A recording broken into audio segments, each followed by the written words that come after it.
Are you yelling? Why are you yelling? I'm not yelling. You were yelling. Was I? I couldn't hear me over the music. Over the wonderful loud. theme song that we have.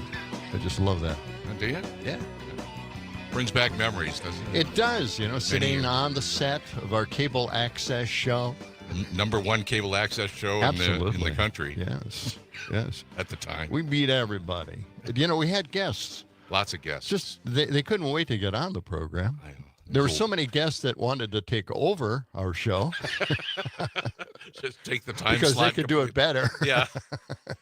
Yeah, well, where are they now? Yeah. Looks like they failed. Yeah. Because we gave up. We got tired of it, right? I know. We'd go down to the Laurel Tavern, shoot back a few beers, and then we'd say, that's it. We're done with this show. Yeah, that was after the show. We should have done it the other way around. We should have gone to the Laurel first. See, that's where we get all liquored up and then go do the show. We made a big mistake. Yeah. Yeah. Oh, well, we were young back then. We didn't know any better. Yeah.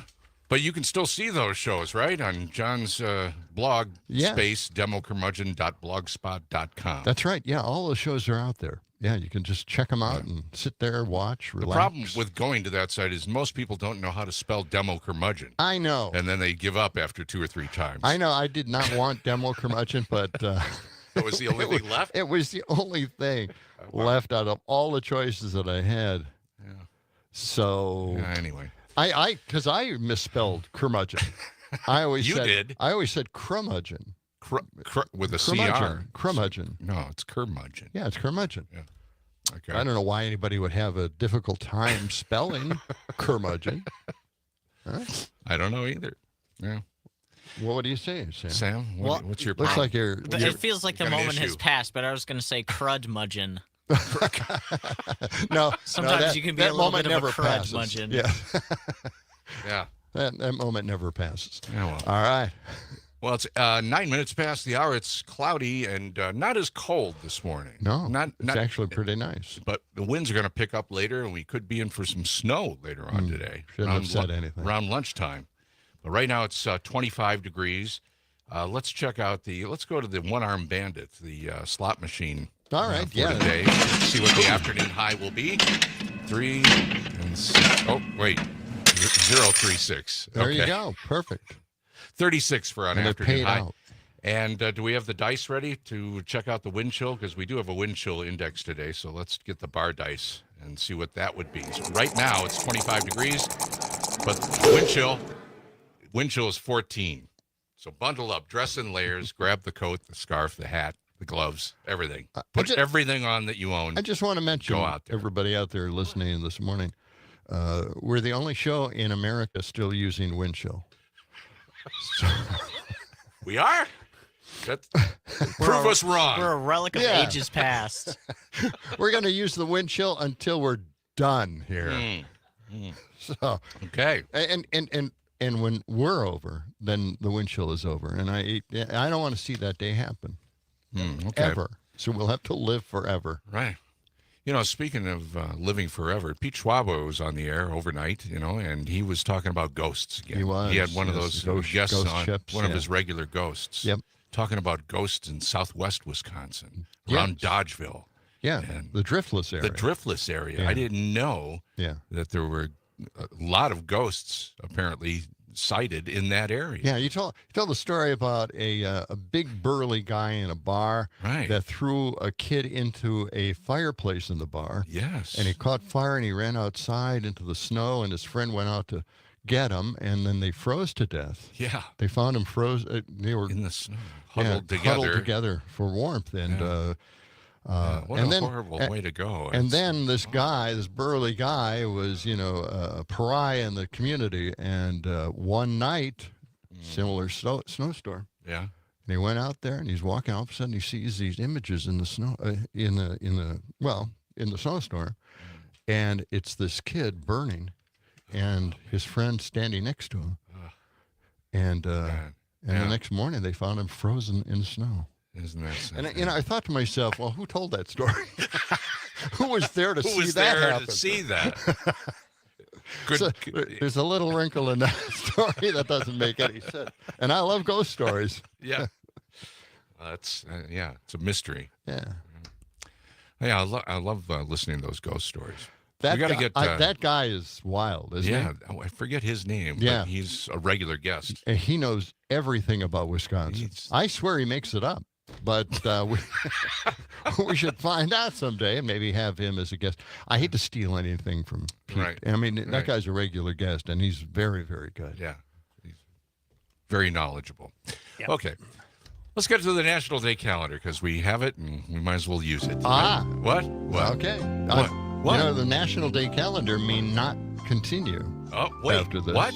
What do you mean? After this? Yeah. This is the last one? Look, if we can't All do right. what we want to do, Well, let's not we're gonna tip do our hand something. yet. It's the longest running feature on the show. How could we get rid of Well, it? we maybe not.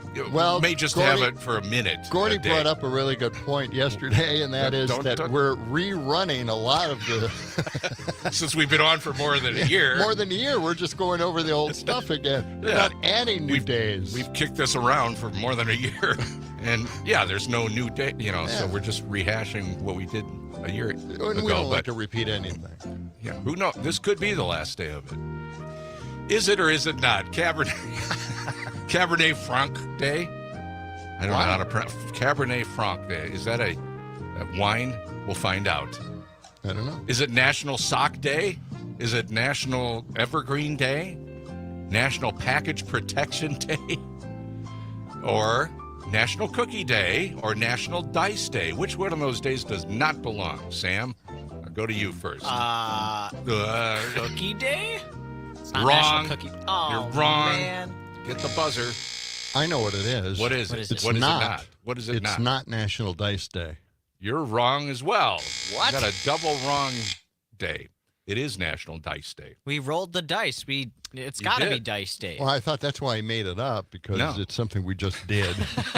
And often that is the case. Doesn't work real hard on that. It's not National Evergreen Day. Oh, I'll just say really? that. Yeah. Oh. But I thought, Christmas could be. trees and stuff. Yeah, that's what I'm thinking. Cabernet Franc. Are you up on wines, either of you? You know what this is? Not all the different kinds of wine. I like Shiraz. Well, Cab what does it say? Franc. It says this is a day to learn more about this kind of wine. It's an You're not exquisite saying it wine. right. It's a French thing, isn't Maybe it? we can get Julian involved. Cabernet Franc.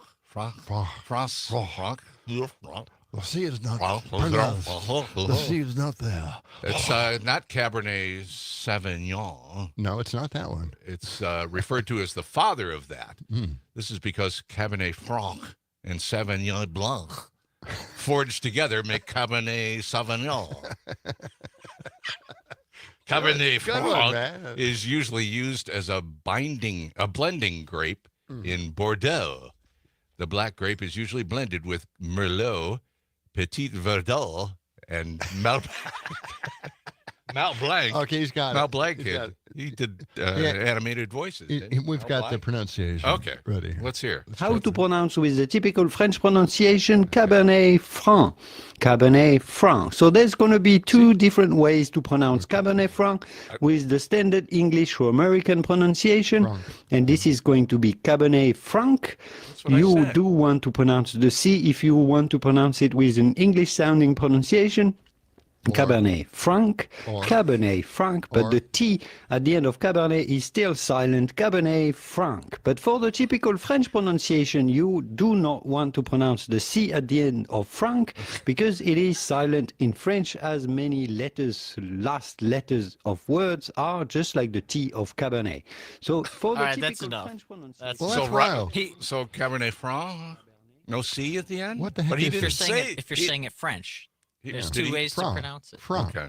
It amazes me how he can make like a 2-minute video of how to pronounce a single word. Fran.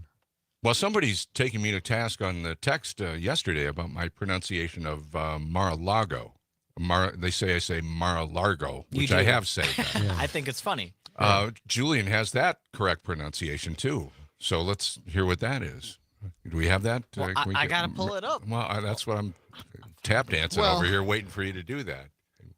Yeah. When are you gonna- when are talked you gonna about bring this in your- the But here- meeting. well, let me talk about something while he's getting that When are you ready. going to 'Cause bring your something tap occurred. dancing shoes in? Okay. I want to see a I'll performance. start doing that. Something occurred to me though. Why did the French put any kind of letter on the end if they're not going to say it? Seems like a waste of time. Yeah, it doesn't seems like a waste of letters, a lot of ink. Okay. Just skip the last letter. Do you have Julian or no? That's all right. We can wait on It's tough. I do, but Let's go. this is a longer video, and he goes into the history of the house itself, and I'm trying to find the actual pronunciation of it. Okay. Well, we'll Move move on. on for We'll now. move Move on. on. All right. Let's check out National Sock Day. Do we need a day for socks? We to really salute don't, Socks. Well, God. recognizes the rarest of lasting. The marriage of matched socks. When they find each other, wash after wash, dry after dry, it's time to celebrate. So today's a day to celebrate your matched socks, if you still have any. The founders of this celebration turned the tables on other sock holidays. There were other ones. Yeah. There's days like National No Sock Day, that's May 8th, and National Lost Sock Day, which is May 9th. So we salute the socks. Yeah, I think they should have This is a stupid. mixed- I can't wait till we get rid of the National Day mixed calendar sock now myself. day. Don't you Mixed- think? A mixed socks? sock? Okay. Because I think we're going to have to go back to that. We're all going to be so poor because of the tariffs. We won't be able to afford anything, and we're going to Okay. lose at least one sock here or there. We should just have mixed socks, and that'll be That's the gonna be- identifier for the poor and the mediocre. Okay. Okay. Good idea. All right. Thank Yeah. you. Who did we have in here recently that had a sock drive going? That young lady. Yeah, Who was genius. Anyway, National Package Protection Day. It's the day after the Wednesday of thing. I wasn't here for that interview. Oh, that's right. You weren't, were you? So she wanted to collect socks. She did, and it's very successful. It's also National Dice Day and National Cookie Day. Have a cookie today on us. Run out of time, Okay. thank God. Yes. But we'll be back to open up the history books Oh, no. for today, December 4th, 2024.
WMGX, John and Gordy in the morning. Good morning. It's Wednesday. A little bit later on, Mike McCabe will be here, as he is each and every Wednesday. we'll talk to him in our next hour. It's hard to imagine we had 3 feet of snow and the snowblower guy got didn't rid of have- all the snow on State Street. What do you mean we had 3 feet of snow? Oh, well, we didn't. No, we didn't. Oh. We had a little dusting. I thought, God, that guy is really You efficient. were looking at video from out east, Buffalo, New York. They that was hammered it.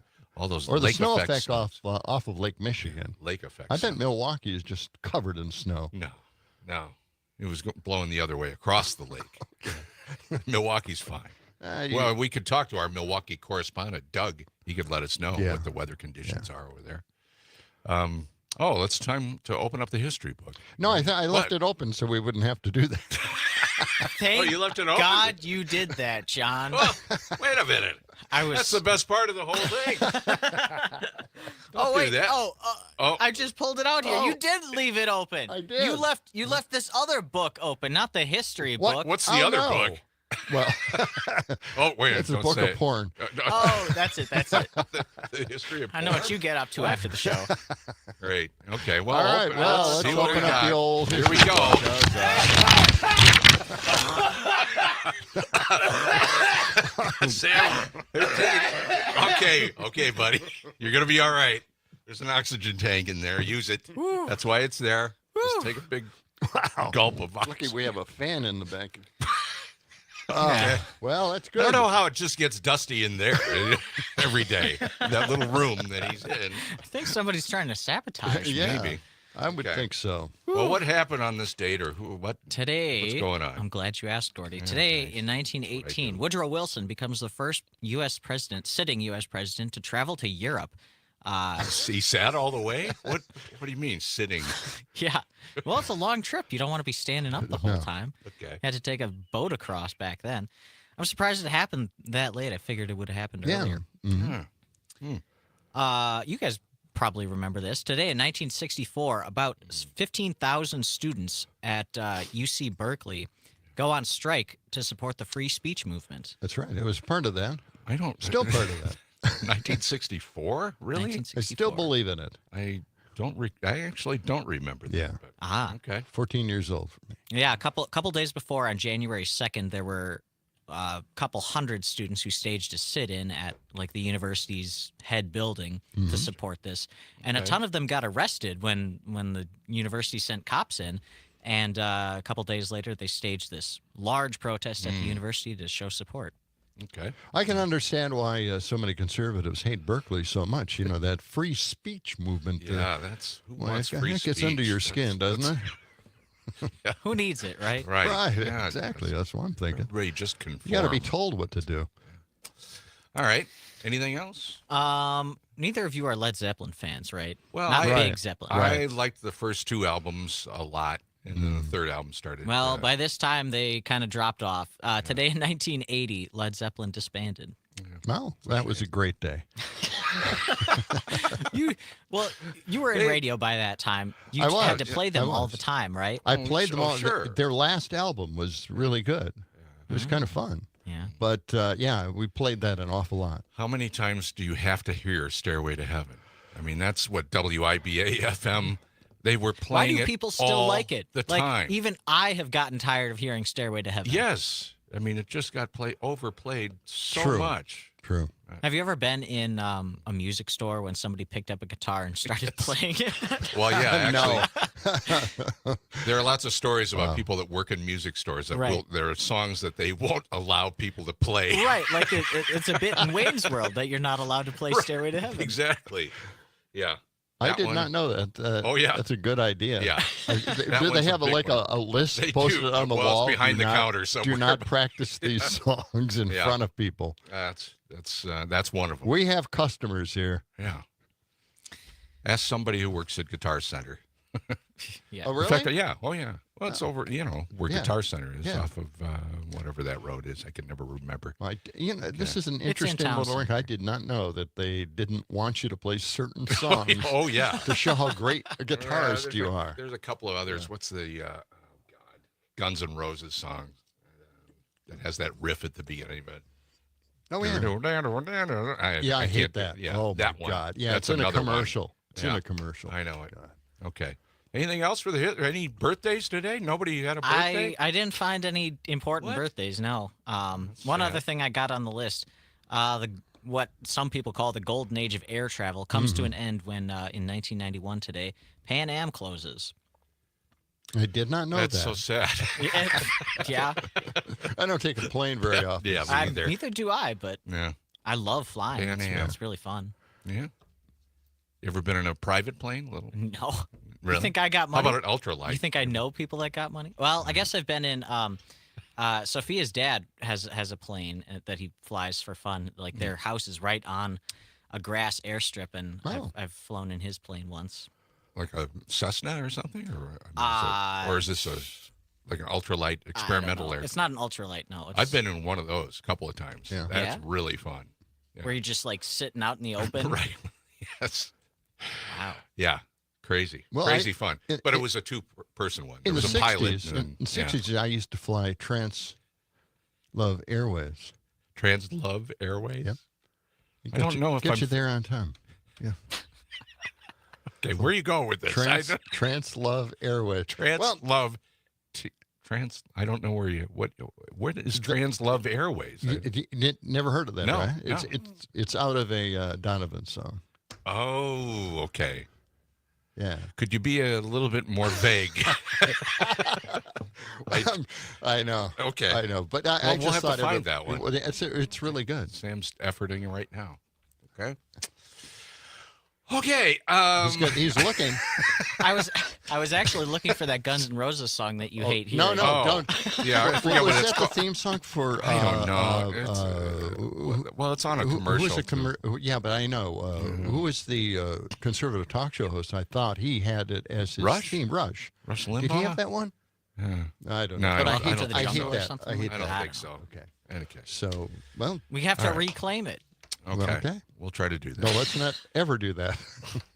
This portion of the show is brought to you by Verlo Mattress. Trans-Love Airways. They're handcrafted. You can check them out at verlo.com or go to Madison's east side or west side. Sleep better and dream bigger on a Verlo mattress tonight.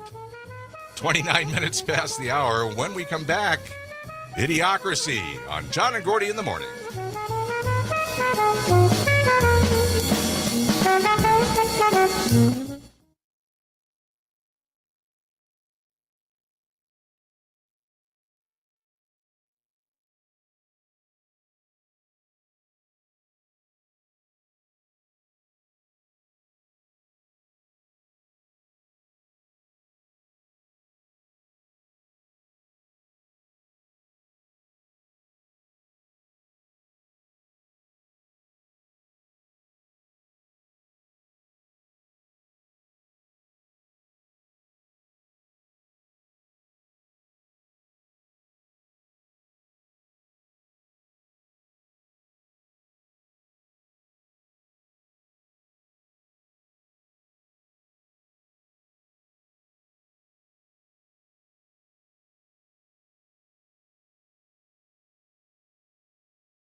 Fly, trans, love, airways, get you there on time. Fly, trans, love, airways, get you there on time. Yeah, baby. We'll get you there on time. We'll bring 92.7 WMDX. John and Gordy in the morning, and we're flying. Oh, yeah. We're flying a Trans Love Airways. It's the way to go. Man. Fasten your seatbelt. It was a wonderful time in the 60s. Yeah. The 60s. You know, I'd love to have been ahead. You know, a freak. You Yeah. know, but I just couldn't. I couldn't do it. Why? What do you mean you couldn't do it? I didn't like drugs, and pot made me talk backwards. So Right. I remember a I few had a times. few problems with that. Yeah. Didn't work in radio real well. Yeah. There were a couple of times I asked you a couple of questions while you were talking backwards, and it didn't make any sense at all. Yeah, it's Glad that didn't carry over I know. too long. I was the guy in the Beatles song saying Paul is dead backwards. That was you. God, the mystery's been solved. There you go. Is this guy That's great. you as well? Oh, Yeah. that's why I like that so much. man. Wow. How did Yeah. he do that? Yeah. Yeah, the talking backwards things. Yeah, the Beatles kind of went in that area with the song "Rain." That was Yes. the first Yes. one. Mhm. They used it a few more times. Yeah. Okay.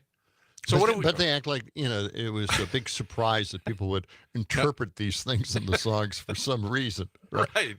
There were secret messages. Yes, all the time. Yeah, and so you would have to put your album on the turntable and try to run it backwards. Which is tough to do. yeah, at the not time. good for your No. needle, not No. good for the stylus on the Well, record sometimes player. they would actually scratch the record Yeah, it would because it was screw going up the record, backwards. and you have to go Yeah. buy another. It was actually a plot by the Beatles to sell more records, ruin Wow, the vinyl. that's and even deeper than I thought. yeah, it worked. Yeah, it did. A lot of Sold money. a lot of albums. He sure didn't did. Yeah, he sure did. Okay, what do right. we got for Idiocracy. idiocracy today? Idiocracy. Oh, we got the intro, right? Yeah, here we go.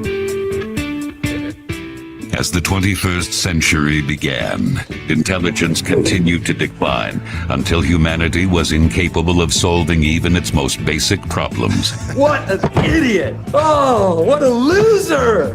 Now listen, Grapehead. I'll explain it so even you can understand it. Idiocracy. For the smartest guy in the world, you're pretty dumb sometimes.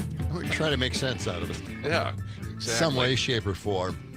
Well, you know, one of the dumbest things to come along now is the 40-year mortgage. The 40-year The mortgage. 40-year mortgage is 30-year. I remember 30 years. And having been a realtor at one time myself, we recommended, 15, 20-year mortgages. If you could handle can, the 15, if you can, yeah. The longer you take, the lower the mortgage payment The monthly. per month. Yeah. And that's a good thing. But, I mean, going out to 40 years, It seems like a long time. the problem with the long mortgages that you'd have to pay more in taxes, or not taxes, in interest. Yeah. Oh, okay. So let's go to the budget girl. I found her, and she had this interesting story. So let's check her out. Home ownership, the house with the little white picket fence, is supposedly the American dream. And the government is attempting to make it more accessible for millennials and Gen Z, and generally people who have been effed by the economy, to get in with 40-year mortgages. Would stretching out paying your home off over an additional decade help you be able to afford a house? Or is it just a way to get you to pay tens of thousands of dollars more and potentially die before you have a paid off house? Yeah, it's not a good thing. Yeah, That's noise in the background. she's getting notifications while she's doing her thing. The 40-year mortgage. Yeah, but they're trying to sell this, and I bring it up because we've got a Gen Zer in the other studio there, Sam. Don't be sold on this, Sam. Whatever you do not buy a 40-year mortgage. Trust me, that's a terrible idea. It's a terrible idea. You just be paying nothing but interest. We Just did have to take boatloads. like a semester-long financial literacy class in high school, and they recommended 15-year mortgages if you can Yeah, swing if it. you can swing it, yeah. Would the down payment be less with a 40-year mortgage? I don't know. Anything else? I don't know the story about down payments nowadays. Yeah. Don't they? It's pretty loose in the old days. Remember, in the old days, they'd give you a payment book. Yeah. So a 40-year payment book, that would be a very. It would. You have a couple of binders. It would gather a lot of dust, I would assume. But the thing is, you don't want to pay that much in interest. No, you want to pay off the years. principal. Good You want God. to pay off the actual loan. You might retire before you're done paying. Yeah. Well, yeah. I took out a 15-year, and I swear to God, it's a 40-year.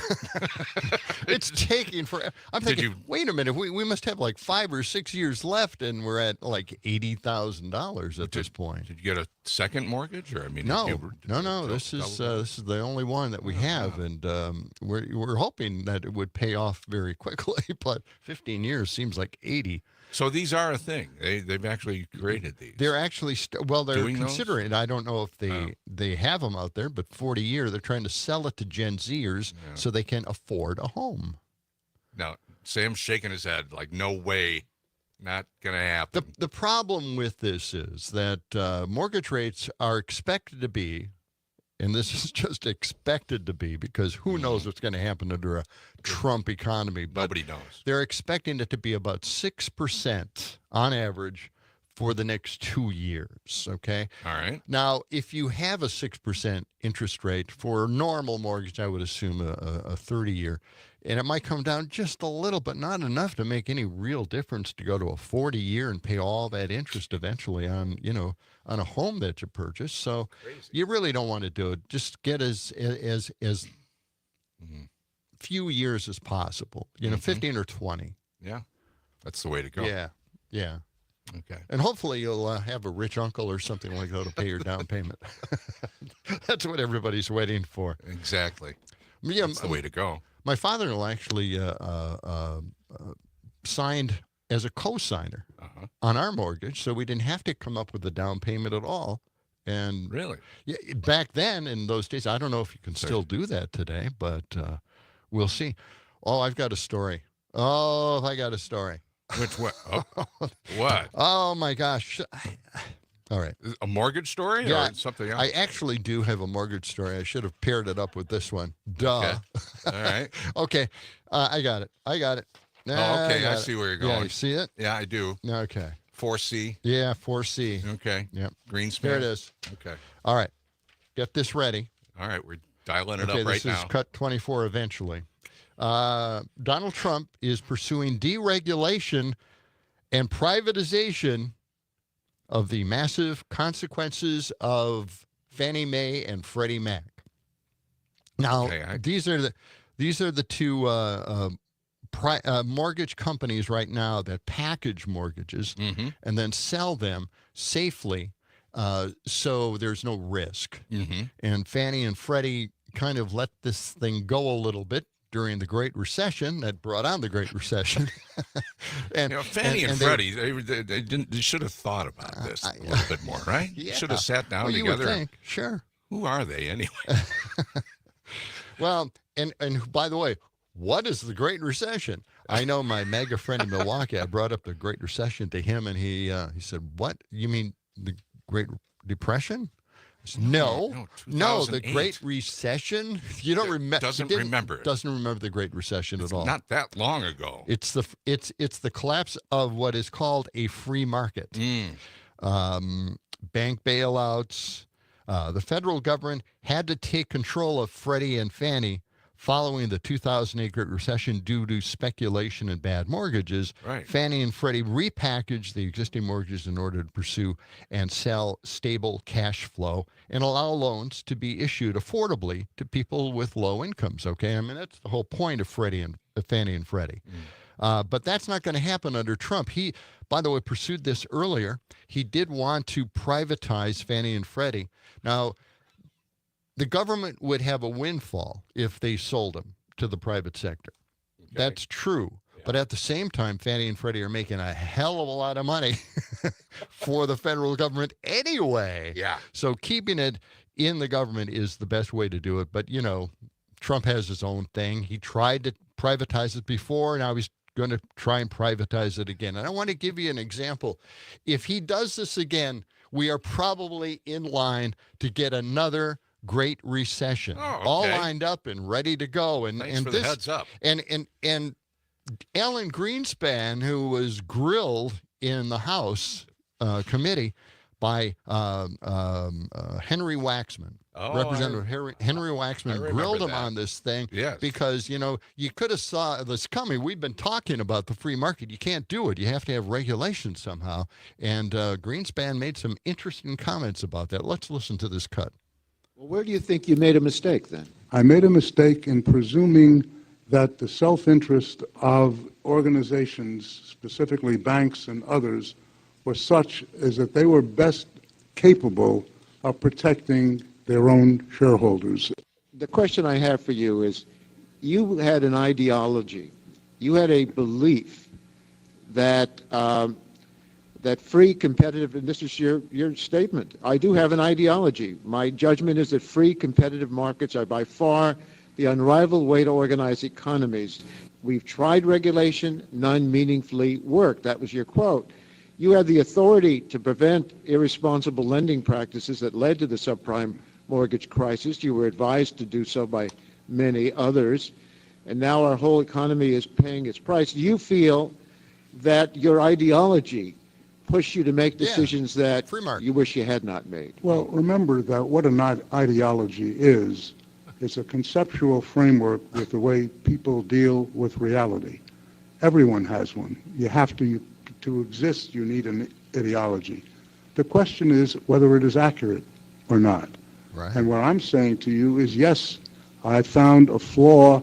I don't know how significant or permanent it is, but I've been very distressed by that fact. But if I may I just finish an answer to the question? You found a flaw in the reality. Flaw in the model that I perceived is the critical functioning structure that defines how the world works, so to speak. In other words, you found that your view of the world, your ideology was not right. It was not working. Precisely. No, that's precisely the reason I was shocked, because I've been going for 40 years or more with very considerable evidence that it was working exceptionally well. And it did.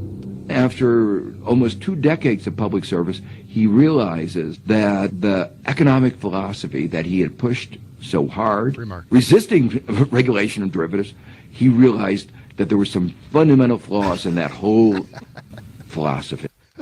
He screwed up, in other words. I mean, just say it. Just say it, man. I know. Please, sorry. Just say it. So in other words, Alan, you it's like prying it right out of him, but he's still around. He's 98 years old now, Alan Greenspan. I got to say this though, and this is odd. He managed to reverse his thinking. He did. He did. Yeah. He rethought that. Okay. And, he was right after all, but if they only had done something else. Okay. Gosh darn it, yeah. Reporter Matt Taibbi worked for Rolling Stone at one time, and I was a little crazy. He wrote this: Ayn Rand, Greenspan, and others formed the Collective, which had an enormous impact on American culture by birthing a crackpot anti-theology dedicated to legitimizing self-interest, a grotesquerie called objectivism in the 50s and 60s. Grotesquerie? Yeah, a nice name. I've never heard that word. I love that word. Is that a real word, or did you just make that up? Should we ask? It's a word now. We can make it a word if we wanted to. We could, yeah. Grotesquerie. Yeah, I like it. It's great stuff. Taibbi. I like it. Always very creative. Okay. That's good stuff. But isn't that great? I mean, we've got that cut.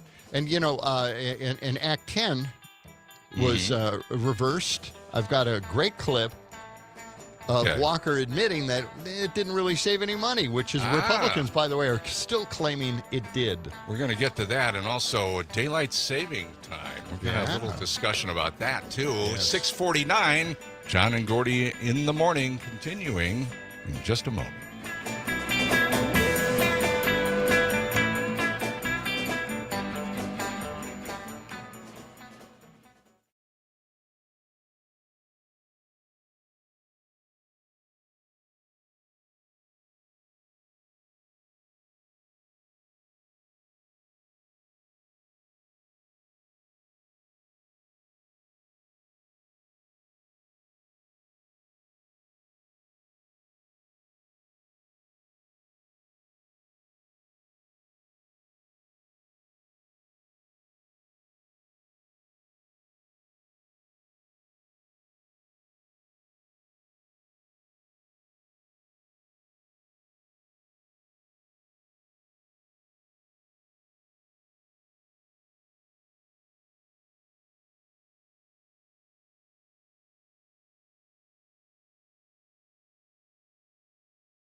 Get up, Grandpa. Don't you know it's daylight saving time? Yeah, I know it. I don't know who in the world ever got it up. It don't do nobody a bit of good.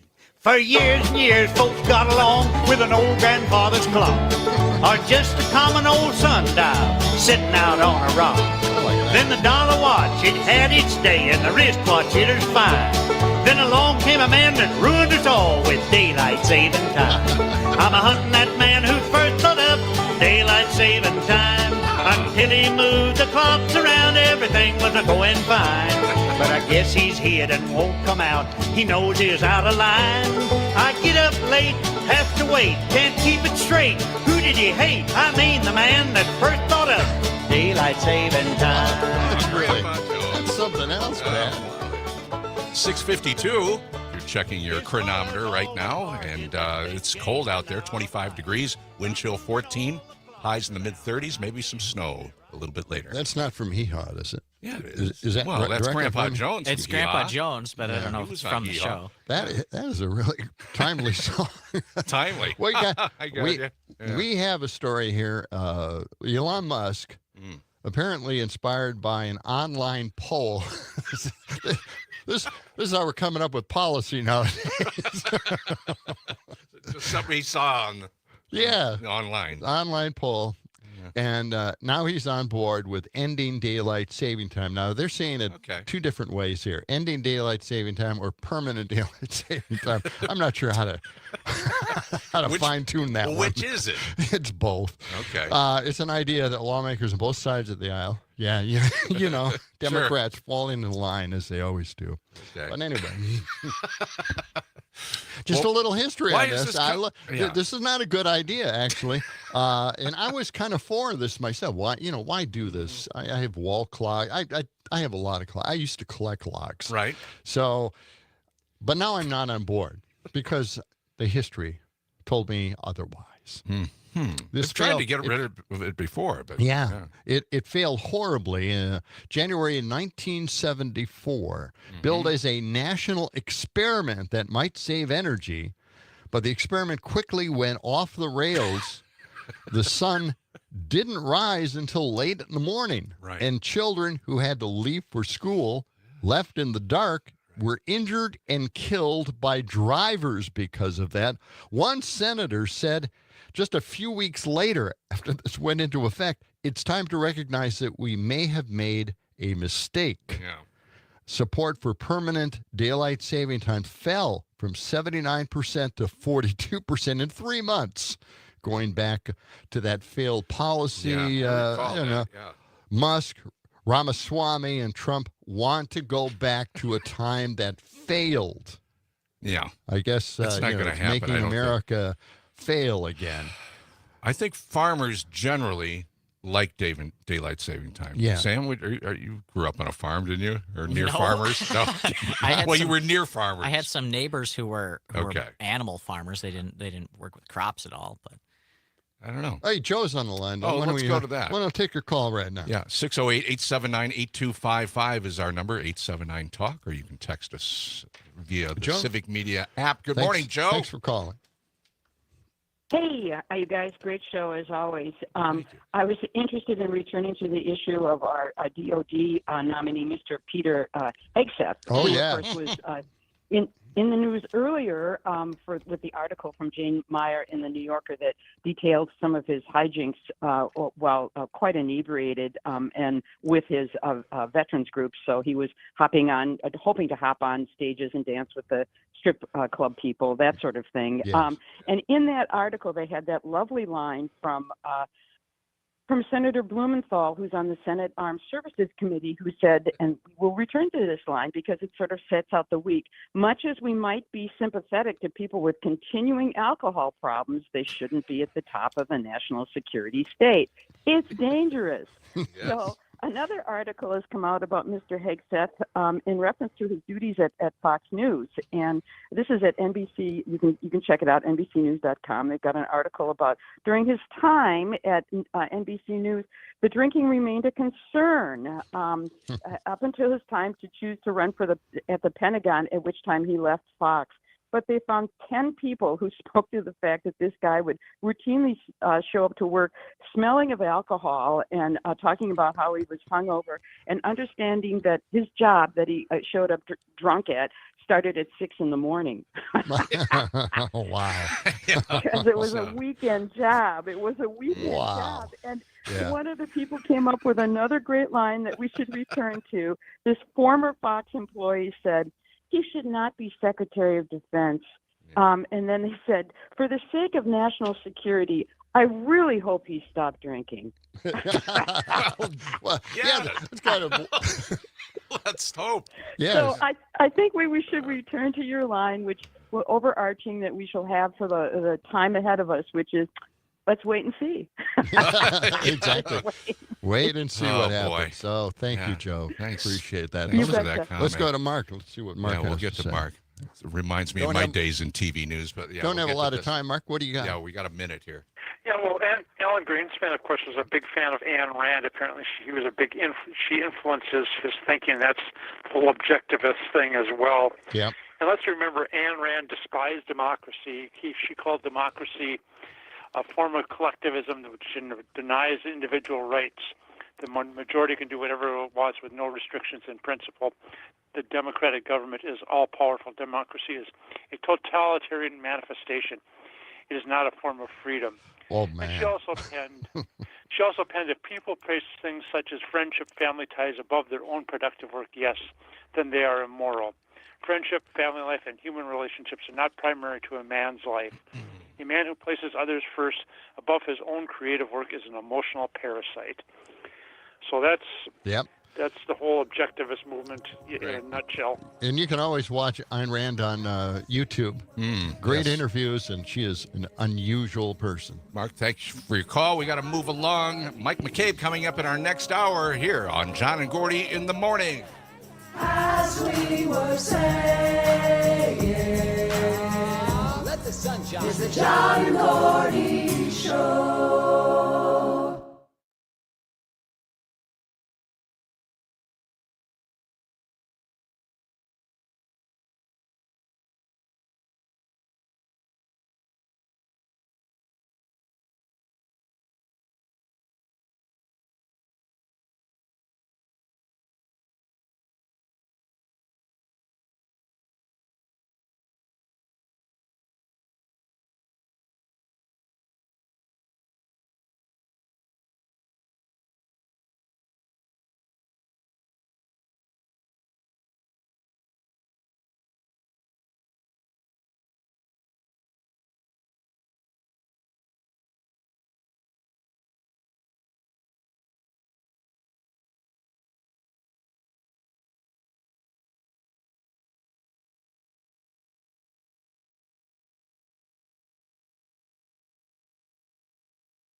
It's a beautiful morning. We got a new act. It's phenomenal. It's sensational. It's terrific. It's even mediocre. No, it's disgusting. It's a ploy. What a ass. You have a pretty fun show. I listen to it most of the time, you know. Keep up the good work. God, I love you. Get the hell off the stage. Nice work, everyone. Sharp broadcasts. Really good. Good morning, John and Gordy. Good morning, John and Gordy. Good morning, John and Gordy. Good morning. Well, good morning to everyone. Top of the morning to you. Rise and shine. Shake a leg up and at 'em. Good morning to you. That's right. Listening to your radio right now. Yes. 608-879-8255 is our number. You can call us or text us there, 879-TALK, or get on the Civic Media app and text us that way. Big stories, everything is just happening all at once. The fire hose of everything happening all at once is taking place again. We got a text from Doug. We were talking about daylight saving time. Yep. He says, does the government store saved daylight underground to use later? I think so. I think that's how it works. That's what I heard. Yeah, I pondered that. Yeah. But yeah. It's the magic of solar panels, right? Exactly. Right. Hey, there you go. That's it. You got it. Now, the odds makers are out there, and 3 weeks ago, they thought Pete Hegseth would be voted in. What are they thinking now? Defense Secretary. Well, that was 83%. Now it's at 12%. So he's on his way out. Just because it's been revealed he likes to get snot slinging drunk and go out and... Well, he's got the greasy hair look, which that never helps. That's not a good look. No. No, it's not. Yeah, even if you weren't drinking, the greasy hair look makes it look like you've been drinking for a long time. Strip clubs and jump up on stage and stuff. It's just frowned upon. So they're looking at Senator Joni Ernst, which would be great, taking somebody out of the Senate. Yeah. And then DeSantis. Yeah, Ron DeSantis. I don't know what background. Yeah, I know he's been in the military, but he was in the Navy. Yeah, he was Navy a judge SEAL, advocate. I don't know if he was Navy SEAL. I don't think they're all Navy SEALs, aren't they? He got a bronze. He got a bunch of medals. Yeah, actually. I know. Served. He's brutal, ruthless. Yeah, I think he was at Guantanamo for a while too. Yeah, that's right. Yep, tortured prisoners. But you don't know. You don't know. This thing has fallen apart for Hegseth. Apparently. And well, it should. It's hard to imagine that anything could fall apart with Trump now voted as our president. But, well, and Hegseth, a lot of his Fox cronies that worked with him say he had, he showed up to work liquored up and had, liquor on his breath. And, I know what it's like to work weekends in television. It's not fun. And, you showed up like that too, Gordy. No, I'm not saying that. I'm just saying. Flask in your boot, right? I worked with people that worked on weekends, and especially the anchors, the news anchors. It's a sad life. I wondered why you left Indiana so quickly. No. And I never had that problem, but I worked with people on weekends, and they liked to party. Those were the old days. Yeah. I'm sure it's changed the new days lot. are different. Yeah. It doesn't happen anymore. And by the way, this thing is starting to take off. Which thing? Ramaswamy. Oh, no. What's he up to? They've discovered him saying bad things about Iran. Oh, no. He accused of Iran of being a puppet for China. He did? Yes. Oh, no. They have to somehow find a way to get together. Let's work it out, I'm not guys. really happy with these people. No, come on. There's a lot of ego there. They just need to, settle down, talk it out. You'll be fine. And then, everything is falling apart in South Korea, right? I mean, we haven't even touched on that yet. They had martial law for half a day. I think. They lifted martial law already, right? Right. Yeah. But, there's still a lot of, power struggle going on there. Chaos. Then the Supreme Court today is taking on the arguments for trans rights cases. Right. And they're going to have a tough time reversing because, they want to. The idea is, Joe Biden has made it clear that trans individuals have the rights based on the Constitution and the law. Yes. And it was very recent in 2020 that the Supreme Court made a judgment on this. Neil Gorsuch, by the way, ruled that federal law prohibiting sex-based discrimination in the workplace applies to gay and transgender workers. So go. now this is going to also protect students in schools as well. So the argument is there, and they've already decided on it, but for some reason they're going to take a look at this case again, and maybe they'll reverse themselves, as they always have been doing. Maybe so. Yeah. You want to go to the phone Sure, lines let's here? go to- Dick is on the Dick is on the line line. with a call or a question for us this morning. Good morning, Dick. Go ahead. Good morning. Well, so Otis Campbell is out, sounds like. Why doesn't he go after Flynn? I mean, at least he's got military background, more leaning towards Russia, but, you know, it's background in the military. And then, did I hear this right this morning? This guy that, you know, thinks he has a mandate and he fell under 50% of the vote.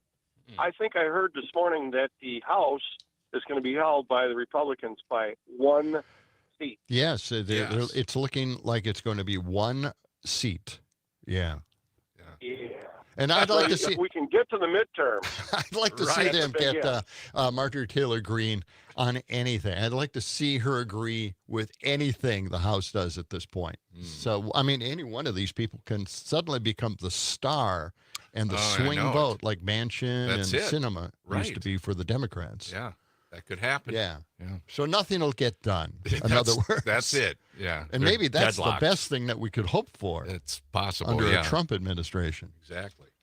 Mm-hmm. Who would know? Who would have guessed that could have been the saving grace that we have here? They could never agree to anything at all. I know it.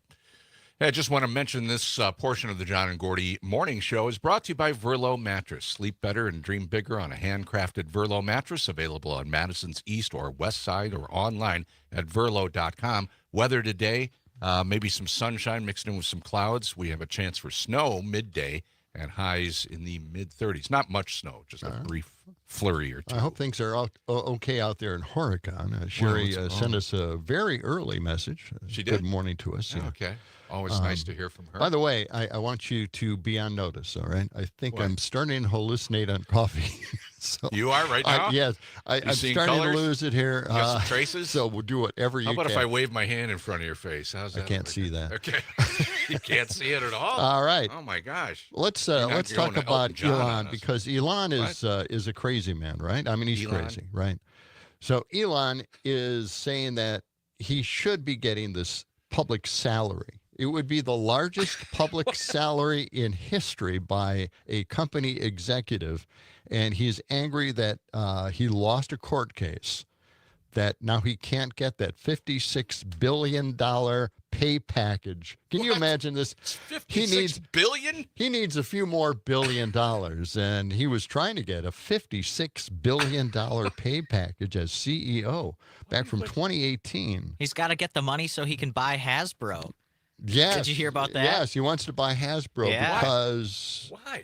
He wants to own D&D. He wants to own the rights to D&D. It's D&D. Dungeons and Dragons. What's ouch. the game? What could he He's do got to his that? priorities. What could he do to that? You know? Oh. Okay. Yeah. He lashed out at the court ruling, posting an X, never incorporate your company in the state of Delaware. The company then held a shareholder vote, by the way, and they reincorporated in Texas and officially shifted their incorporation there in June. So now they're in Texas, not Delaware. But I don't know, $43 billion, give or take. What a pay package. Yeah. He needs more money. That's what I'm thinking. It's cash flow. It's all about cash flow. Well, with it him, is, but I'm it's sure. not. He doesn't make great business decisions anyway. He buys these companies. He's kind of a spokesperson for them, but he doesn't know that much about each one of those companies, and that's been the problem with Elon all along. Let's get to this from Senator Warren. Could you cue up cut 6? She warns Elon wants to dismantle the Consumer Financial Protection Bureau, and that would be a really bad idea. So let's check it out. Let's hear it. So since it was created by Congress just over 10 years ago, the Consumer Financial Protection Bureau, the CFPB, has forced financial institutions to return more than $13 billion directly to people they cheated. This is government that works for the people, literally. Now, the banks don't like losing $13 billion. They don't like being forced to shut down scams. So they and their Republican friends attack the CFPB. That's right. So we need that. Yes, we do. It seems really counterintuitive to get rid of something called the Consumer Financial Protection Bureau. Yes. Just seems wrong right from the Gotta beginning. have that. I mean, Why wouldn't we want that? Right. A lot of people think that, they just create government bureaucracy just out of the clear blue sky because they just want government to be big. It's created, it actually kind of moves along with society, and things that we need, we find out that we need. That's why these departments are put in place. That's why they create them. Government got large only because we found a need to create an agency to help us move along into the future. John, it's my right as an American to be financially independent. And if I want to get scammed, doggone it, I'm gonna get scammed. Well, that's the new attitude from Gen Z. Apparently. Okay. Take that 40-year You asked mortgage for it. and walk away with it. Right. Happy. Good luck with that. I know. Good. In a little while, we're going to get to the overturning of Yes, Act 10. Yeah. And Running out of time, you're gonna have to get to it pretty quick here. Well, no, We we're got not Mike going to McCabe do coming that. in soon. What I wanted to do is I wanted to get into the thing that McConnell said recently. Mitch McConnell came out, and he's angry about the unretired judges, and I thought this was just a fascinating story. Unretired. Maybe we'll get to that tomorrow. I think we've run out of time in this break, but yeah, he's angry about the unretired judges. Just keep in mind, in the back of your mind, I have these clips as well, but he did stop Merrick Garland from being on the Supreme justice. the Supreme Court. So and then of course he took that back later with Coney Barrett. So I mean, we have to keep all those things in mind. I have these clips, and I want to prove to everybody that this is real. And he's out there complaining about judges now that aren't going to retire after all because Trump was elected. Exactly. And we are going to talk about Act 10 getting overturned. Yes, That's coming up, as well as Brittany Merlot with weather right around the corner on John and Gordy in the morning, 92.7 WMDX. It's a common day. We are not home. Are we not home? Damn, I am so grateful. Forever faithful to the American dream is killing me. The American dream is killing me. People on the street, unemployed and obsolete. Did you?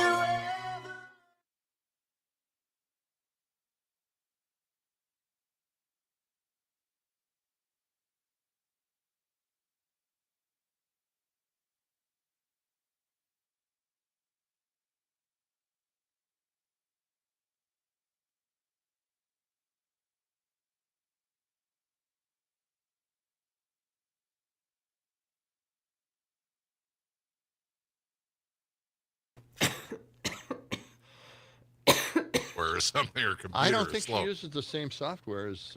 No, they don't. And also, like this year, I have tailored over time. Yeah, Right. Yeah, you know how to do that. So it's just a, difference that I didn't expect that. I should have made sure on that one. So. Hi, Brittany. Hey, how's it going? Good. Oh, hi. Hi, Brittany. Windy here today. I was wondering why we're on Where mic. is he? All right. Do we have any need for interplanetary weather? Or are we No, putting let's that on the not- back shelf? Let's not do that. Okay. We got All right. very little time. It's not in the here. budget anymore. Okay, we don't have any time. We don't have time. Got to get to Act 10. We may get a little snow midday, huh? Just a A little burst. snow, crazy wind, crashing temperatures. Yeehaw.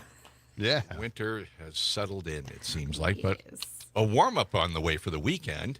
Unfortunately. What's the weather for the weekend gonna be? Will it be hot? Yep. Cold, Nope. rain, snow. Nope. Wow. There you go. We have all these old weather jingles. Yeah. That would Throw one in That's every one of once my all-time favorites. That's a though. good one. Yeah. Yep. That's- Anything on your mind? Any news stories you've got? Anything on your blog or newsletter? You want to? It's mostly lake effect, so it doesn't really matter to you guys, I guess, right now. I'm trying to think what else. What's new with the weather? What's new? What's with the temperature now? What's the high? What's the low? I know who knows. Brittany Merlot knows what's going on with the weather. Good morning, Brittany. Good morning. Yeah, I sure do. We've got a crazy day ahead of us. You ready? All right. All ready, yeah. I'm all set. Tell us. All right, hold on tight because it's going to be All right. crazy. Okay. All right. Okay.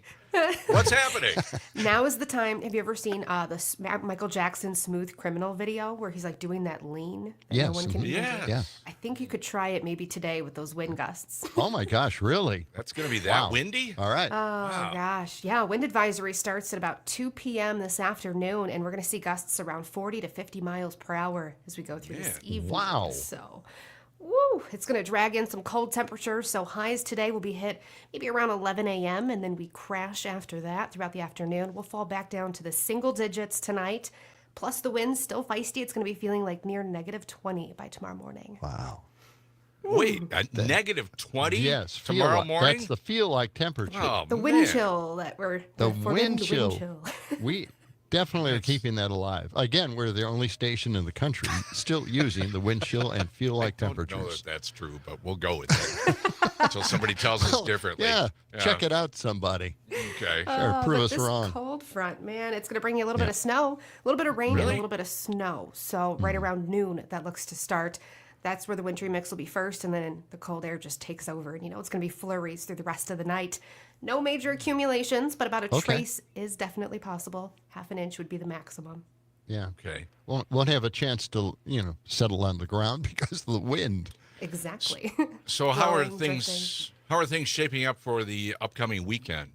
Oh, What we've got a happens nice there? warm up. So after we get so cold Okay. and chilly today, don't worry. We're going to be near 50 degrees on Sunday. Near 50. Wow. 50. Wild swings in the weather lately, huh? Oh, yes. Crazy. But, there's a price to pay. If we're going to get that warm, there's rain right behind it. Okay. Well, thanks Well, for the heads up. yeah. Wow. Like to plan out my weekends in advance. Well, you can get out your My gazebo Your again? gazebo. Put that up again? No, I don't think so. Pain in the butt. Okay. Sailboat All today. right. Yeah. Oh, yeah. All right, Brittany. Well, thank you very much. We appreciate Thanks, your guys. report, as always. you. Yeah. Yeah, Have a good have day. a We'll good talk one. to you tomorrow. That's Brittany Merlot, our civic media meteorologist. All right. Hack 10 overturned. But, Yeah. but Yep. did it save money? Wisconsin Public Workers and Teachers Union scored a major legal victory and a ruling that restores collective bargaining rights. People now have a say at the workplace, which is fantastic. Fine. WMC President Kurt Bauer, who's in, never mind, don't want to be negative, called the law a critical tool for policymakers and elected officials to balance budgets and find taxpayer savings. We have a little clip from Channel 12 in Milwaukee. Let's play that. All right. This is supposed to be a hearing about state municipal debt. No, that's not it. That's not it. Hold it. I hold it. That's we want cut 28. Okay. Yep. Now we got Coming in from both sides tonight, Act 10 essentially ended the ability of most public employees to bargain for wage increases and other issues and forced them to pay for health insurance and retirement benefits. The passing of Act 10 led to massive protests and legal challenges over the years. I was there. In November of 2023, several unions representing public employees filed a lawsuit citing a dire situation in workplaces with issues including low pay, staffing shortages, and poor working conditions. Today, Dane County Circuit Judge Jacob Frost ruled all public sector workers who lost their collective bargaining power would have it restored to what was in place prior to 2011. They would be treated the same as the police, firefighters, and other public safety unions that were exempted under the law. Former Republican Governor Scott Walker supported Act 10. He spoke with 12 News' Kendall Keys late today. Well, sadly for the people of Wisconsin, this is an early Christmas present from this judge for the big government union bosses. This is a brazen political activism at its worst.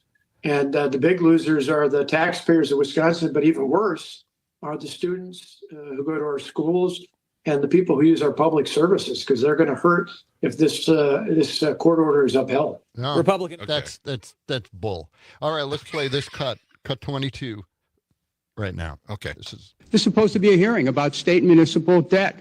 I don't understand how repealing collective bargaining rights for public workers shows us anything about state debt. Let me ask you about some of the specific provisions in your proposal to strip collective bargaining rights.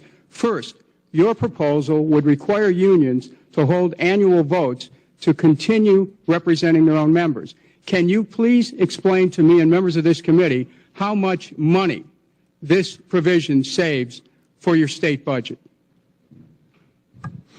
That and a number of other provisions we put in, because if you're going to put in place a change like that, we wanted to make sure that we protected the workers of our state so that they had a right to know what kind of value they got out. It's the same reason we gave workers the right to choose, which is a fundamental American right. And whether or not they went up to $1,000. How much money does it save, Governor? Just that answer the particular part question. doesn't save any. Okay. In the same way that That's if the you, point. if It you read the obviously federal has budget, no effect whatsoever. I'll answer your I'm question. reclaiming my time. It obviously had no effect whatsoever on the state budget. And It's to give workers a right. It's to give the workers the right to choose. I'll back it up, Mr. Chairman, right here from the state of Wisconsin's Legislative Fiscal Bureau. This is a nonpartisan state budget agency, much like the Congressional Budget Office. The Bureau was asked to identify provisions in the governor's bill that are non-fiscal policy items that have no state fiscal effect. This letter confirms the obvious, that Governor Walker's effort to repeal the rights of state workers is a non-fiscal policy item. No effect on the state budget shortfall. That's it. Now, I mean, you can't get clearer than that. And the Republicans are going to make an argument at the Supreme Court when they, appeal this thing. Yeah. They're not going to be able to make it. We've already proven this, right? In the House of Representatives. This is just ridiculous. And they keep claiming that they're saving money. They're not saving any money. Okay. My God. And thank you, Dennis Kucinich, for doing this job for us. Unbelievable. We need him back, boy, I tell you. Yeah, Dennis Kucinich from Ohio, right? Yeah, representative. Yeah, and his daughter also got into politics for a while, I believe. Okay. Yeah, but I don't know what happened to him. I mean, it was a much longer cut, and it just proved over and over and over again that each item in Act 10 did not save the state any money. I just got to shorten it up for you. Okay, But thank you. There you go. Thank you for doing that. Yeah. Appreciate it. Well, again, we need a reference point. Exactly. You can see all those reference points at democurmudgeon.blogspot.com. Got it. All right. Right around the corner, Mike McCabe will join us. We'll see what he's got on his mind here today. All right. Again, we take your calls and texts at 608-879-8255. Back with more of John and Gordy in the morning in a few moments. Gordy in the morning, as we were saying. Let the sun shine. It's the John and Gordy Show.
This portion of the show is being brought to you by Einstein's Express, where we move your package so fast that we actually break the time barrier.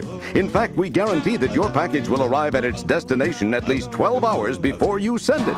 Einstein's Express, when it absolutely, relatively has to get there the day before yesterday. Well, that was purposeful. Einstein's Express. I like it. All right. And by the way, that is a name that cropped up in Mike McCabe's latest Substack article. Really? Between Nothing and Everything. You talked a little bit about Einstein. And I want to get into that. What you're looking at basically are two sides of the aisle here, technically. Bottom line, looking at the left and right. One uses faith and the other uses facts. Tell us how you brought up Einstein in this conversation. Well, I was telling Sam while you were off or during the break that he asked, why'd you write about Einstein? And I said, well, I just saw an Einstein quote in a newspaper editorial. And then my son wanted to see Oppenheimer. He had never seen it. And my wife and I rewatched it with him.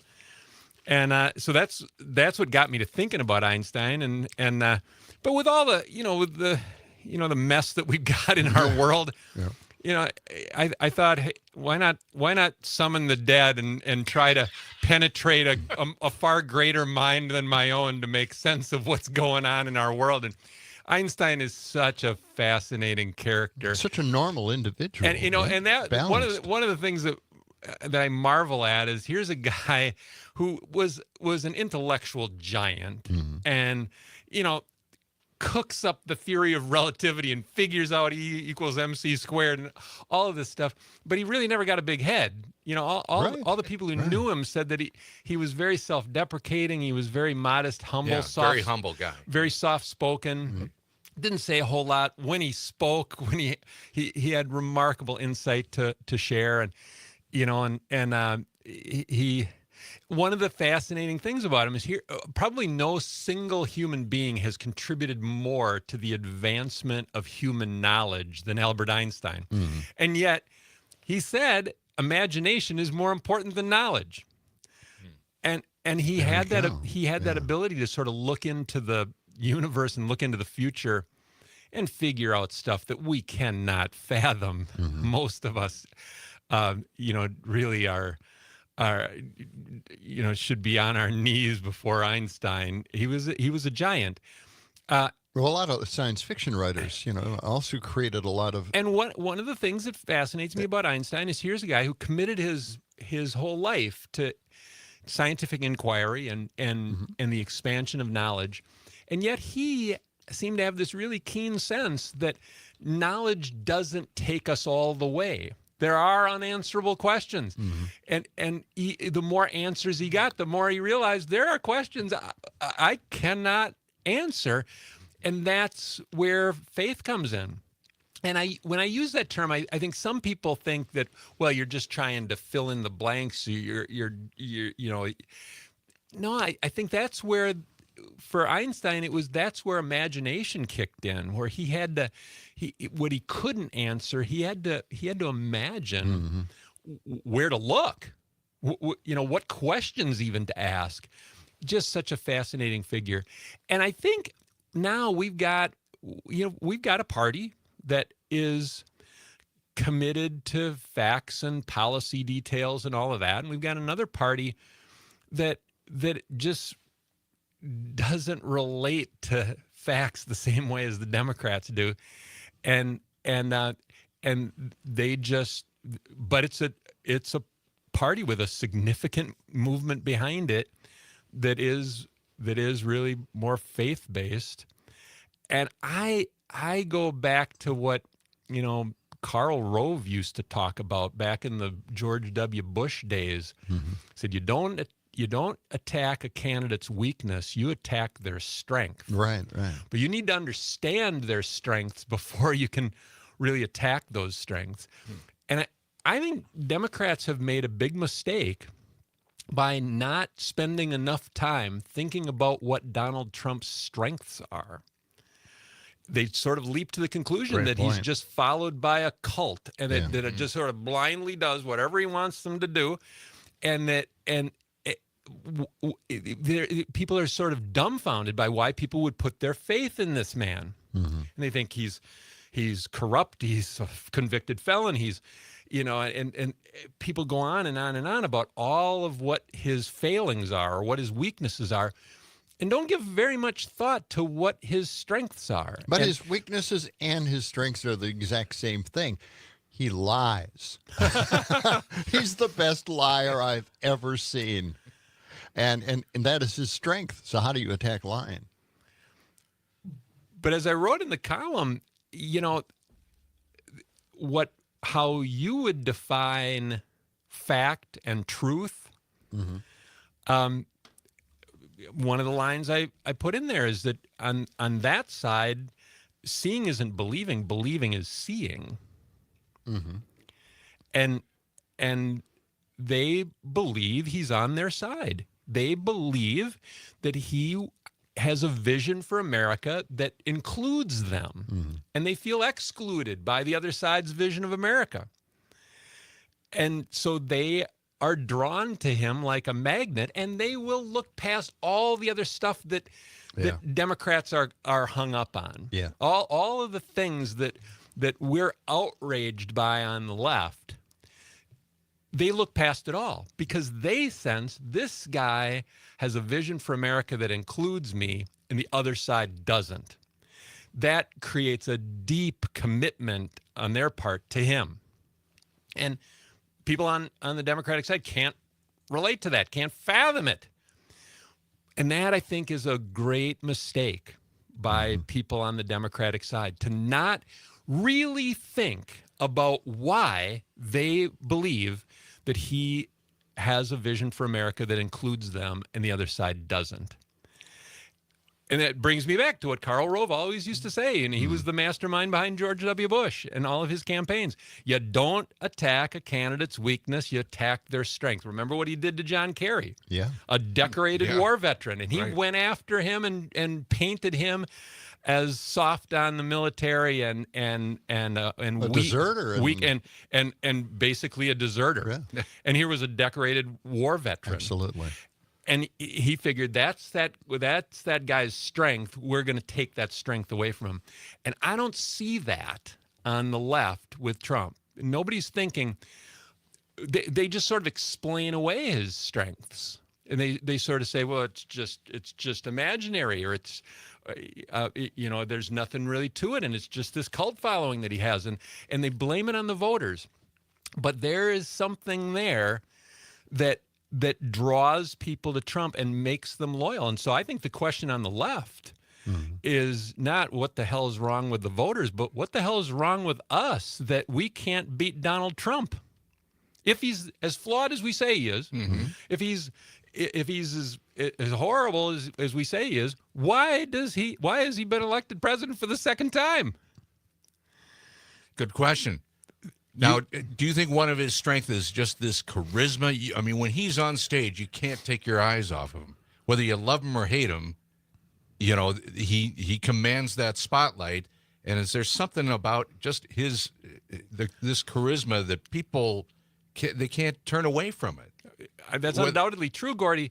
But I guess here's where Einstein what Einstein would say is, but why? Yeah. Why can't people turn away? Why are people drawn to him like a magnet? And I don't have the answer to that question, but what troubles me is that people don't even seek to explore that. They don't even really sit back and say, let's really try to think. Let's suspend all of our preconceived notions or all our beliefs about how horrible Donald Trump is and really think about what is it that makes people respond to him the way they do. And I think that's what Einstein would say to us, is you don't have the answer to that question, but you have to ask why. And you have to ask it earnestly. And you have to really explore that. Or, one of the things I wrote about is, in that piece and Substack, is that we kind of have, we have team fact or yeah, and team faith. And team faith. Yeah. And I think when people say, well, he's lying, so he's not being factual, that's me. That's the end of the story then for them. It's like, he should be rejected simply because he's not telling the truth. Exactly. Mm-hmm. But I think a lot of people who are voting for him are saying, yeah, I understand he's lying. Yeah, they don't care. They don't care that he's lying because they get it. They understand that he's lying. And I've talked to so many Trump voters who say, he's not really going to do that. Right. That's right. Or I don't take that seriously. Yeah, he says that, but he says a lot of things. And I don't really take it seriously. And yet they feel very strongly that he should be their president. Mm-hmm. And I think the people on the left need to take that seriously and really put their minds to trying to figure out why. But that requires people to say, okay, what does Trump really have going for him? And that's something that people on the left have a real hard time doing because they don't want to give him any credit for any positive attribute. Right. And that's dangerous. My theory has always been that he ran for 4 years. And in advertising, if you can describe your opponent and identify them and give people that impression of what you think that person is, you define who your opponent is first, they win.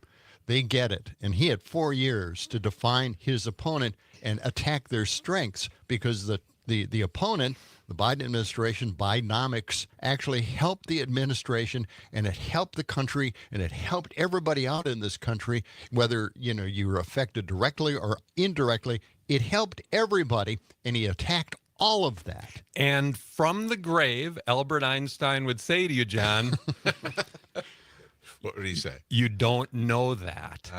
It's a theory, and you have to. One of the great lines that Albert Einstein had is he says, if you really think we know what we're doing as scientists, then why do we call it research? We search, and then we research because we don't have the answers. I think there needs to be enough humility to say, we don't know. We simply don't know why this guy has such a spell on the American people. And we need to seriously research that. Talking with Substack blogger Mike McCabe here. We're going to continue. We're getting a bunch of texts in here right now. Let me hit one or two of these. Yeah. According to the U.S. Department, this is from 1701. According to the U.S. Department of Education, 54% of Americans can't read or write prose beyond a 6th grade level, and you wonder why people don't try to look into whether something is factual or not. Tom and Jackson said, Trump, face it, people are racist. He allows people to embrace that. Mm-hmm. And we got another text that says, how do you get through to people who've been brainwashed into thinking Democrats are evil, especially when these are an entire information ecosystem that make billions pushing that propaganda. Yeah. So lots of text coming in. You can That's text very us. Good input. 608-879-8255 or jump on the Civic Media app. We can ponder those questions, I guess, all day long. And now think. Do we have answers? Think if there's a Trump voter out in the audience listening, and here's those texts read over the air. They're saying, I'm not brainwashed. Yeah. Right. And I'm not stupid. They think I'm stupid, and that probably makes me resent them a little bit more. And they think I'm a racist. And they think I'm a racist. I resent that. And that makes me resent them a little bit more. Right. And then we're surprised that they decide to vote against the people who feel that way about them. Mm-hmm. All right. Something to ponder. Yep. We will be back with more. We will continue this conversation with Mike McCabe in just a moment. 92.7 WMDX.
show is brought to you by Verlo Mattress. Sleep better and dream bigger on a handcrafted Verlo mattress available on Madison's east or west side or online at verlo.com. So I'm with Mike McCabe. Got a couple of more texts here during the break. This one from Doug, our Milwaukee correspondent. He says, from the grave, Albert Einstein said, Trump's strength has been and is misinformation. I don't. Doug is channeling Albert Einstein from the grave. I like what Gary said. Yeah, what did he say? People are shallow and lazy, so they'll fall for someone just like them. Okay. All right, there you go. See another negative, and people say that's not me. We thank you for those texts. Keep them coming. Got one more here. Mike, my women friends and I can't stand looking at or listening to this anal-faced, you're spray-tanned criminal. Sorry. All we see is a predator and a rapist. Not sure where you're getting the awesomeness of this creep. All right. Well. Oh, I'm not. You're not promoting. I don't believe he's awesome. Yeah. Right. And I don't. I don't. Yeah. But I do acknowledge that he won more votes. Yes. And and that he won more states, and that he got elected president of the United States, and there's been this article of faith on the left for a long time that voters who would vote for somebody like Donald Trump or who vote Republican in general are voting against their own interests, and I've heard that a lot for years from about people in rural areas, and I come from farm country. I grew up on a farm, and people have asked me so many times I've lost count. Why do rural voters vote against their own interests? And my answer has always been the same. They're not voting against their own interests. They're voting for their interests as they define their interests, not as you define their interests. Exactly. You've decided what their interests are, and you're thinking they're voting against those interests. But you don't get to define their interests for them. They get to decide what is in their interest, and that's what they are voting for. And I think we need to give careful thought to how do they define their interests? How do they think this country should be run? And then make them a better offer. But if we just jump to the conclusion that, well, they don't even understand their own interests because they aren't listening to us about what their interests are, and they're voting against what we think their interests are. To me, that's a huge mistake. We got to seriously think, what are they motivated by? Right. Mm-hmm. Catherine's in the studio with us. Good morning, Catherine. Come on in here. I listen every Wednesday with great anticipation how Mike's going to make us feel better. About making us feel everything. bad right now. And now I've just pissed No, he's you all making off. you feel bad. And I heard that on the way in. I'm like, oh, he's telling John he's not getting it right. And it's real. Oh, I wasn't writing it I know to you. John. I know you weren't. This was not a love letter to John. I hear a Dear John letter. But what occurred to me, because I'm trying to understand what you're saying, Mike, and I agree. One of my, if you asked me, Catherine, what is your most hated thing that happens to me? What do I hate more than anything else when someone does to me? And it is talk down to me, falsely accuse me. Yep. Those two things. My dad talked down to me a lot. I got daddy issues or whatever. And I just grew up thinking, you are never going to talk down to me. Right. I'm not more smart than you are, but I don't, and therefore, you're not smarter than me, so don't talk down. So I think that's what, at the essence, Donald Trump never spoke down to anybody. He couldn't. Couldn't. He has no position to. So that's the ultimate thing. I think about Harris at the rally I went to over at the Alliance Center, and everyone was so happy, but she wasn't talking down to us, but she was talking down to the people who aren't going to vote for her. Well, yeah, Trump does talk down to a lot of people, the people he's not interested in. Yeah. And, of course, that makes us angry as well, just as it is the opposite way. But here's the thing, I don't know if you heard my story about my Christmas get-together, but my brothers voted for Trump. Oh, Thanksgiving get-together. Yeah. Well, it was a Christmas. Oh, right, yeah. You mentioned that. And they said, well, wait and see. You don't know what he's going to do. Right. So if he does something good, we'll wait and see. And that was their point of view on that. And no matter what kind of example I could give, no matter how many people I could say, this person you're going to trust in that position, they didn't care. They absolutely didn't. They just said, wait and see what happens. And the last time, remember, when Trump was in power, a lot of people in the administration prevented him from doing all the bad things he wants to do. That's not going to be the case this time. And not only that, but then all of us now, everybody is going to be affected by what Trump does in this country. These guys might have a lot of faith in him and think that he's not going to do all the things he says he's going to do. But you know what? We're all going to be affected by what he does. And they're going to take us down with him if everything goes down. Yeah, and I'm as troubled by what these next 4 years could bring as anybody. But, Catherine probably summed up, my article. She said it better than I did. Because when you really boil it down to its essence, the subliminal message from Democrats or from the left has been, these people are stupid. Mm-hmm. Yeah. They just don't see. And they don't know what the hell they're doing, and they're stupidly voting for this. Mm-hmm. And that alone could make a whole bunch of people say, well, if that's what you think of me, I'm not on your side. Mike, we have to leave it there. Thanks Mike for McCabe. bringing us down, Mike. Mike will be at Boswell Books in Milwaukee tonight. What time? 6:30. So check it out. He's going to be there signing books. His Miracle Along County Q, an excellent book, a great gift idea for the holidays. Mike, thanks again. We'll see you next Wednesday. Tomorrow we'll be talking with Busted Pencils. Tim Slecker will be here with us. See what's coming up in education. All right. That's it for us. Stephanie Miller's next. Have a great day. Let the sun shine. It's the John and Gordy Show.